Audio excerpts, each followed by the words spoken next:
Ye have compassed this mountain long enough. Turn you northward. Deuteronomy 2, verse 3. Go forward was the word of the Lord to Israel as they stood with the Red Sea before them and Pharaoh's host pressing hard after them. They obeyed. And as Moses smote the waters with his rod, lo, they parted and stood up on one side as a wall, making a path over which the people passed in safety. With faith and trust, let us go forward in the word that the Lord has given us, assured that he will be with us as our helper and protector. Go forward not in self-sufficiency and self-exaltation, yet filled with faith and hope and courage. Angels of God are guarding his faithful ones. If they keep the way of the Lord, they will receive all needed help.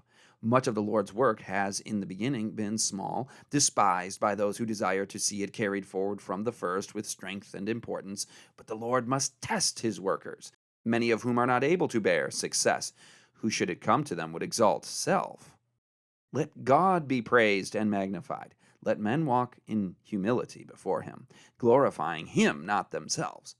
Those who work most successfully for God are those who are much in prayer, who place their entire dependence on him.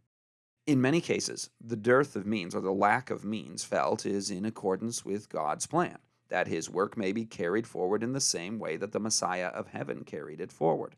Economy, self-denial, and self-sacrifice are ever to be revealed.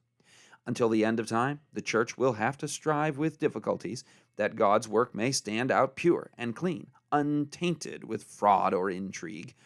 Every institution God will cleanse by driving out the buyers and sellers. Believe in God and walk in his counsel.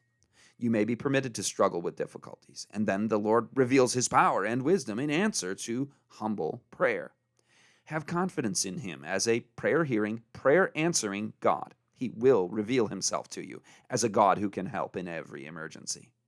The ministry of the word does not rest merely upon those who preach the word, but upon all who read and hear the word.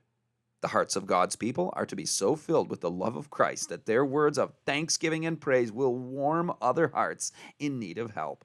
This is service that all can perform, and the Lord accepts it as offered to himself.